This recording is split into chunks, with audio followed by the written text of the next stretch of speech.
महीने 2 महीने पुराना एक यूएन में भाषण है मोदी का कि भारत बुद्ध का देश है।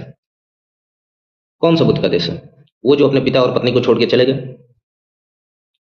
मतलब बुद्ध के बारे में हमें जो स्टोरी सुनाई गई है वो यही है ना कि बुद्ध निकले भ्रमण पे, उन्होंने देखा कि एक वृद्ध है, एक रोगी है, मृत्यु है, ये सारे शाश्वत सत्य हैं। फिर वो बहुत कुंठित हुए, बहुत दुखित हुए और फिर छोरा चड्डी उठा के ज्ञान की प्राप्ति में चल दिए। चलिए वो ज्ञान की प्राप्ति में गए, सबको लगा कि अच्छा चलिए कुछ ना कुछ तो वो बहुत बड़ा रिसर्च देंगे, लाइक कोई औषधि खोज देंगे जिससे कि किसी को कोई रोग ही ना हो, कुछ ऐसा कर देंगे जिससे कि मृत्यु ही ना आए, कुछ ऐसा कर देंगे जिससे कि कोई बुढ़ा ही ना हो। मतलब आप यदि इन सब चीजों से कुंठित होंगे, यदि आप किसी कोई प्रॉब्लम देखेंगे तो आप उस प्रॉब्लम की वजह से कुछ चीज छोड़ के जा रहे हैं तो आप उसके सॉल्यूशन पे काम करेंगे ना। इन्होंने क्या किया कि ये गए और एक पेड़ के पीपल के पेड़ के नीचे बैठे और वहां पे इनको ज्ञान की प्राप्ति कैसे हुई? एक कुंवारी कन्या के हाथ से खीर खाने से। बहुत ज्यादा साइंस ढूंढते हो ना रामायण और महाभारत में, बहुत सारे क्रिटिकल एनालिसिस होती है ना, फिलोसफिकल और critical analysis. Let me give you the taste of your own medicine darling. आज होगा बुद्ध की क्रिटिकल एनालिसिस। और ये जो अंबेडकर बौद्ध धर्म अपनाए थे, चाहे तुम जो बौद्ध धर्म चिल्ला रहे हो और जिस एक विशेष वर्ग के चरण चुम्बन में लगे हुए हैं और आपको लग रहा है कि एक विशेष वर्ग का वोट आपको मिल जाएगा, वो तो ऐसे भी नहीं मिलेगा आपको। और आप दोनों तरफ से जाने वाले हो, ना इधर के रहोगे ना उधर के। लेकिन आज तो बुद्ध पे बात होगी कि किस वजह से भारत बुद्ध का देश है। बुद्ध के कौन से ऐसे विचार हैं जो कि बहुत ज्यादा प्रासंगिक थे और बहुत ज्यादा सत्य हैं, और उन्होंने ऐसा कौन सा रॉकेट साइंस बता दिया, ऐसा कौन सा उन्होंने एआई और क्वांटम फिजिक्स का मिक्स बता दिया जो कि आज तक किसी को पता ही नहीं था और जो कि आगे जाके पता होगा। मेरे को भी ये जाननी है ना कि जब बुद्ध भारत का देश है, बुद्ध ने दो चार बातें कही थी कि जीवन में कष्ट है, आपको स्वीकारना है। किसको नहीं पता है ये बात कि जीवन में कष्ट है और उसको स्वीकारना है?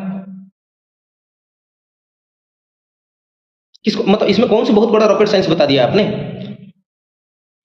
कि भाई जीवन में कष्ट को यदि आप स्वीकार लोगे तो आपको कभी दुख नहीं होगा। ये सबको पता है। और इससे बड़ा तो मैं ही क्या नहीं हूं। मैं भी जब जिस जगह पे काम करता हूं, मैं जब कोई बहुत ज्यादा परेशान होता है काम से, तो मैं भी उसे हंस के एक ही बात करता हूं कि यार देख, काम तो करना ही है, काम करना है तो इससे बढ़िया रो के करें, इससे बढ़िया हंस के कर ले। मतलब खुद को खुश रखेंगे तो ओहो, तो मेरे को तो ज्ञान की प्राप्ति हो गई।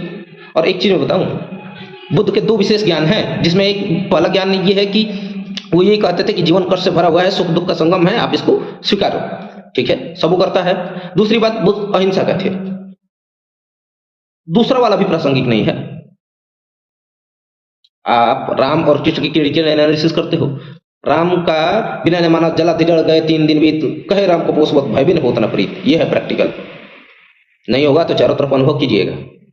जब वो समुद्र के यहाँ 3 दिन तक बैठ के प्रार्थना करते रह गए तो समुद्र नहीं प्रकट हुए, और जब राम ने अपना धनुष उठाया तब समुद्र प्रकट हुए। बहुत याचना करने से चीजें नहीं मिल जाती, कभी कभार उसके लिए रण करना पड़ता है। यह है प्रैक्टिकल। राम ने यह सिखाया कि कैसे हर वर्ग के समाज के हर वर्ग के साथ मिलके, और उस टाइम के सबसे बड़े बलवान जो कहा जाता था रावण, तीनों लोग 14 भुवन पे शासन करने जीतने वाला, उसको हराया जा सकता है। कैसे उन्होंने एक मल्लाह से लेके जंगल में रहने वाले सभी जानवरों का सहयोग से लेके, पक्षी से लेके बंदर तक का सहयोग लेके, और उन्होंने नारी सम्मान के लिए लड़ा। कैसे भगवान कृष्ण ने कहा कि उठो पार्थ, धनुष उठाओ, गांडी उठाओ, कर्म तुम्हारा धर्म है। ये सब प्रैक्टिकल बातें हैं। ये प्रैक्टिकल बातें नहीं है कि माँ अपने पिताजी को छोड़ दो और अपने शादीशुदा पत्नी को छोड़ दो और आप जाओ और एक पीपल के पेड़ के नीचे बैठ के, और आपको ये मतलब एक कुंवारी कन्या ने आपको खीर खिला दिया और आपको ब्रह्म ज्ञान प्राप्त हो गया। इसमें कौन सा साइंस है? बहुत ज्यादा साइंटिफिक होने वाले लोग जो अभी तक बहुत ज्यादा रामायण और महाभारत पर साइंटिफिक होते थे, मेरे को बताओ ना इसमें कौन सा बड़ा साइंस है? कि कहीं ऐसा तो नहीं कि मेरे को भी कहीं कुंवारी कन्या के हाथ से खीर नहीं मिल रहा है इसलिए मैं ज्ञानी नहीं बन पा रहा हूं, मेरे को ब्रह्म ज्ञान नहीं आ रहा है और इसलिए लोग मेरे को बुद्ध जितना ज्ञानी नहीं मान रहे हैं। एक वास्तविकता ये है ना कि बुद्ध का आज के डेट में यदि वो ये ज्ञान देते तो रील की तरह स्क्रॉल कर दिए गए होते। अच्छा हुआ कि उस टाइम बैठ के ये ज्ञान दिए, और उनके वजह से एक महानुभाव हुए, उठा के 1 लाख 1.5 लाख लोगों के साथ बौद्ध धर्म अपना लिए। बौद्ध धर्म की सच्चाई क्या थी? बौद्ध धर्म में महिला भिक्षुणियों को एंट्री नहीं थी, काहे कि जो उसमें पुरुष भिक्षुणी थे वो उनसे डाइवर्ट हो जाएंगे। वाह, क्या साइंस दिया है आपने, मतलब हद। ये कौन सी साइंस है? मतलब एक वर्ग जो अपने ऊपर कंट्रोल नहीं कर सकता, उसकी वजह से दूसरे वर्ग को मौका ही ना दिया जाए। और शुरुआती दौर में खुद बौद्ध धर्म में जातिगत भेदभाव था। क्या ये बात अंबेडकर को नहीं पता था? और ये तो नहीं पता था तो क्या वो ज्ञानी, जो सो कॉल्ड ज्ञानी बने फिरते हैं? और महिलाओं को उत्थान आज की डेट में ना बहुत ज्यादा उनको चूरन बेचा जाता है महिलाओं को, महिलाओं की समानता के लिए अंबेडकर लड़े।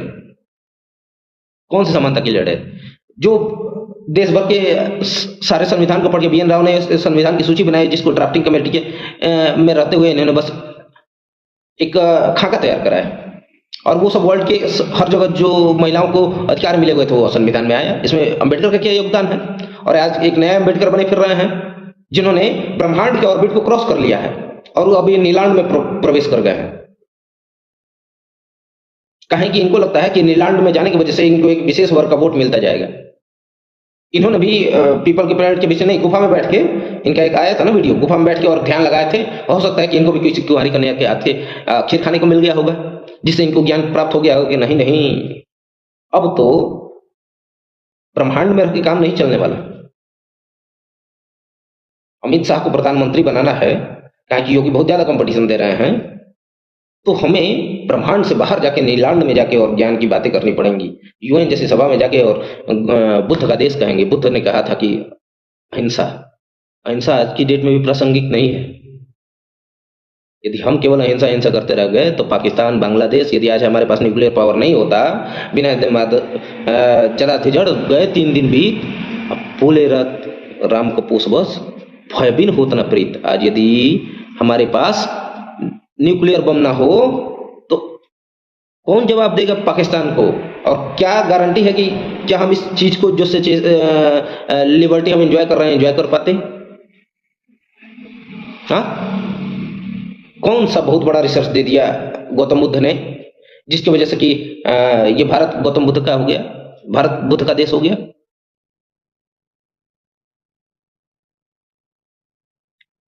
ऐसी मतलब ठीक है, चुनाव लड़ना है और चुनाव में काज ने कौन से, देखिए मैं एक चीज मान रहा हूं ना कि आप सरकार में इसलिए नहीं हो ना कि आप बहुत अच्छा कर रहे हो। आप सरकार में केवल इसलिए हो कहें कि वहां पे जो कांग्रेस है उसके जो भी कमेटी में बैठ के पॉलिसी बनाने वाले हैं वो सब चोमू हैं। उन लोगों को ये नहीं लगा कि जाके AI समिट में नहीं आंदोलन करना चाहिए, लात जूता खा के आए सब।